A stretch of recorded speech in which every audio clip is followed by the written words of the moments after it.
మీకు ఒక పెద్ద మాట చెప్తాను. సహజంగా మనం ఒక పొరపాటు ప్రార్థన చేస్తుంటాం. సమస్యలు వచ్చినప్పుడు, బాధలు వచ్చినప్పుడు, ప్రభువా ఈ సమస్య తొలగించు అని అడుగుతాం.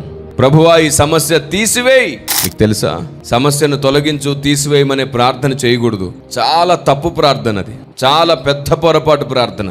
పరలోక ప్రార్థనలో కీడు నుండి తప్పించనుంది అంటే మరణాపాయ స్థితి నుండి, ఓకే, విపత్తు నుండి, దుష్టుని నుండి తప్పించమని. శ్రమ నుండి కాదు, శోధన నుండి కాదు. ఎందుకంటే శోధన సహించువాడు ధన్యుడని ఒక చోట చెప్పబడింది కదా.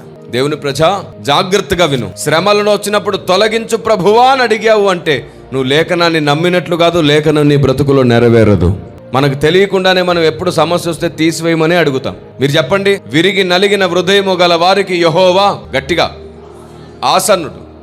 విరిగి నలిగిన హృదయము ఆయనకిష్టమైన బలి. ఇప్పుడు ఆలోచించండి, ఎప్పుడు హృదయం విరిగి నలుగుతుంది? సుఖ సంతోషాలు అన్నీ బాగుంటే హృదయం విరిగి నలుగుతుందా? హృదయం విరిగి నలగదు. నీకు శ్రమ కలిగినప్పుడు, బాధ కలిగినప్పుడు, ఇబ్బంది కలిగినప్పుడు నీ హృదయం విరిగి నలుగుతుంది. కానీ శ్రమ వస్తే నువ్వేం చేస్తున్నావు? తీసివేయి ప్రభువా అని ఏడుస్తున్నావు. అంటే దాని అర్థం ఏమిటంటే నేను విరిగి నలగను ప్రభువా అని అర్థం. నువ్వు నాకు దగ్గరగా రావద్దు ప్రభువా అని అర్థం. విరిగి నలిగిన వ్యక్తులకి ఆయన దగ్గరగా ఉంటాడు. శ్రమల్లో విరిగి నలిగితే ఆయన నీకు దగ్గర అవడమే కాదు, విరిగి నలిగిన నీ హృదయం ఆయనకి ఇష్టమైన బలిగా మారుతుంది. అప్పుడు నీ నోటి మాటకు శక్తి పెరుగుతుంది. నువ్వు చేసే ప్రార్థన కోసం పరలోకం కదిలి పనిచేస్తుంది. దేవునికి స్తోత్రం కలుగునుగాక.